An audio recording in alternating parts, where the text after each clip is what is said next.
একই রকম ভাবে জব কার্ড, 100 দিনের কাজ এবং জব কার্ড, এই দুটো আইন, এই 100 দিনের কাজের আইন অনুযায়ী বলছে যে আমি যদি বাড়ি বসে থাকি, সে আমি বাড়ির পুরুষ হতে পারি, মহিলা হতে পারি, যে কোনো পূর্ণবয়স্ক যে কোনো মানুষ যদি কাজ করতে চান, তিনি কাজের আবেদন করলে তার 15 দিনের মধ্যে কাজ পাওয়াটা তার আইনি অধিকার।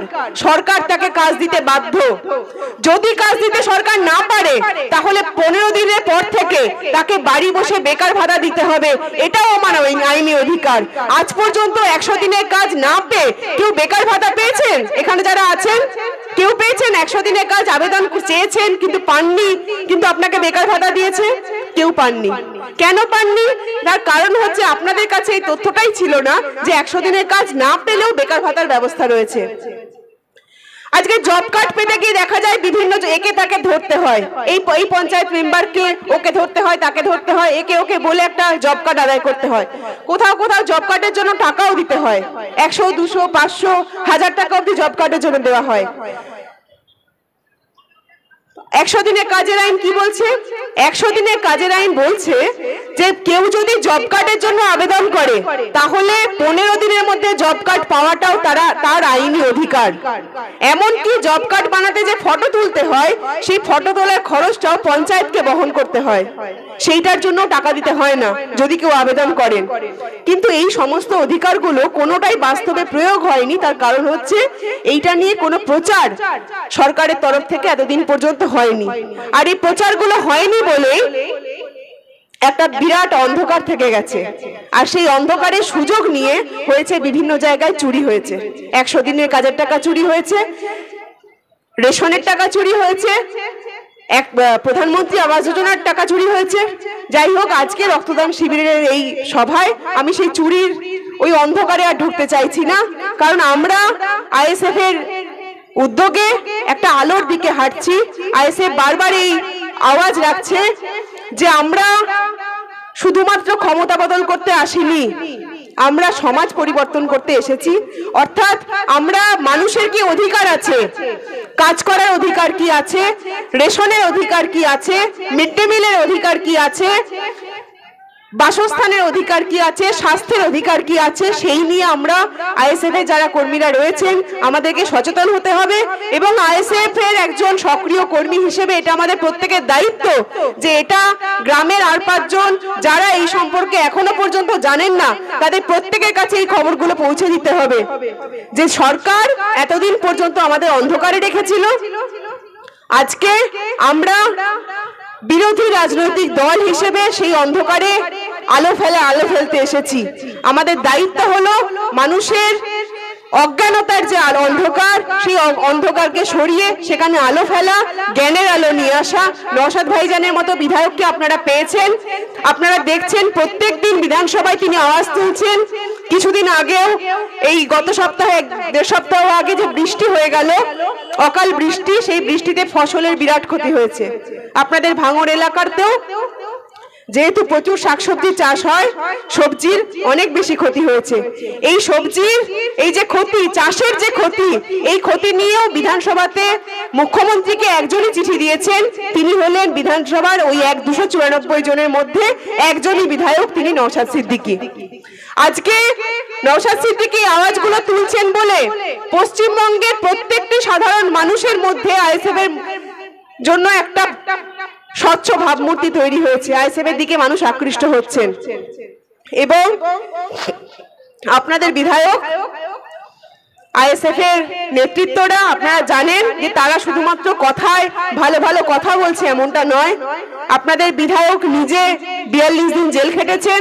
তিনি জেল খেটেছেন বলে তিনি খুব ভালো করে জানেন যে লড়াই করতে গেলে জেলে যেতে হয়, আর জেলে গেলে একবার সে লড়াইয়ের শক্তি আরো অনেক বেড়ে যায়। আজকে আপনারা খুব বেশি দেখবেন না যে পার্টি করতে গিয়ে, রাজনীতি করতে গিয়ে তো অনেকেই জেলে যায়, কিন্তু কোন বিধায়ক আছে বলুন তো যিনি জেল থেকে বেরোনোর পর তাদেরকে সংবর্ধনা দেন? আমরা দেখি এরকম কোনো বিধায়ককে? আজকে নওশাদ সিদ্দিকী আমাদের সেই রাস্তা দেখিয়েছেন।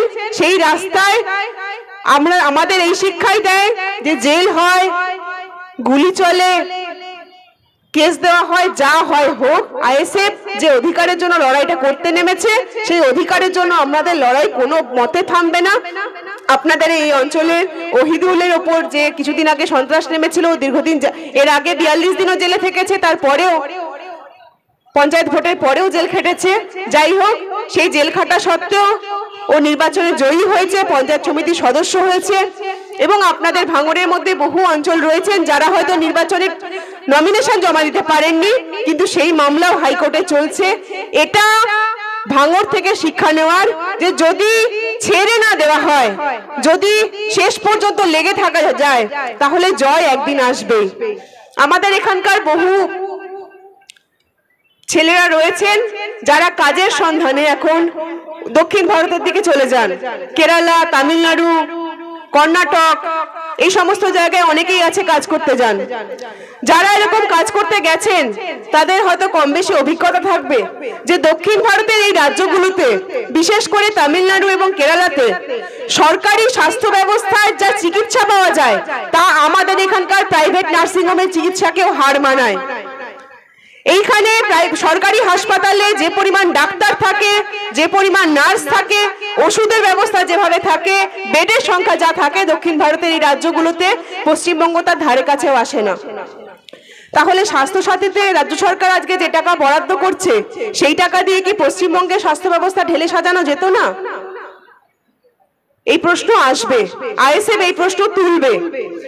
একই রকম ভাবে আপনারা দেখুন, কাজের প্রশ্নে যদি আমরা চলে আসি, লকডাউনের পরে আমরা দেখছি কি, এই যে 2 বছর করোনা করে যে সারা রাজ্যে যে তুলকালাম চালানো হলো, সাধারণ মানুষের উপর একরকম বুলডোজার চালানো হলো, যে আপনি ঘর থেকে বেরোতে পারবেন না, এই বাজারে যেতে পারবেন না, এখানে যেতে পারবেন না, ওখানে যেতে পারবেন না। 2 বছর ধরে আজকে সময় দাঁড়িয়ে ভাবা যায় যে একটা দেশে, একটা রাজ্যে 2 বছর ধরে সরকারি স্কুলগুলো বন্ধ থাকলো, অথচ ওই লকডাউনের সময় শপিং মল খোলা থেকেছে, সিনেমা হল খোলা থেকেছে, রেস্টুরেন্ট খোলা থেকেছে, সুইমিং পুল খোলা থেকেছে, বড়লোক বাবুরা যেখানে যে যে ক্লাবে যায় সেই সমস্ত ক্লাব খোলা থেকেছে। তাহলে লকডাউন কি, করোনা ভাইরাস কি শুধুমাত্র স্কুলগুলোতে গিয়েছিল? কেন? আজকে এই প্রশ্ন তুলতে হবে যে 2 বছর লকডাউনের নাম করে, করোনা ভাইরাসের নাম করে যে মানুষের উপর যে তাণ্ডব চালানো হলো, মাত্র 4 ঘন্টার নোটিশে নরেন্দ্র মোদী যে লকডাউন ঘোষণা করলেন, আজকে ডাক্তাররা সেই প্রশ্ন তুলছেন। আজকে খবরের কাগজে প্রত্যেকদিন বেরোচ্ছে ছোট ছোট খবর, দেখা যাচ্ছে করোনা এই ব্যবস্থাটা আসলে একটা ভাঁওতা। করোনা আর 5টা সাধারণ সর্দি কাশির মতো সাধারণ একটি রোগ, কিন্তু তাকে নিয়ে যে রাজনীতি করা হয়েছিল, এবং সবচেয়ে বড় রাজনীতি করা হয়েছিল কি নিয়ে? বলে দেওয়া হলো সবার করোনা হয়েছে, এবং উপায় কি? করোনা থেকে যদি বাঁচতে হয় আপনাকে ভ্যাকসিন নিতে হবে।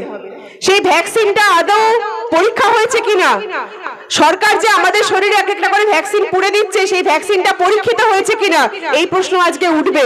রক্তদান শিবির থেকে মানুষের স্বাস্থ্যের প্রসঙ্গ আসবে, কারণ একজন ডাক্তার যখন আমার শরীরে একটা ইনজেকশন ফুটিয়ে দিচ্ছে, আমার পক্ষে জানা সম্ভব না ওই ওষুধটার মধ্যে কি আছে।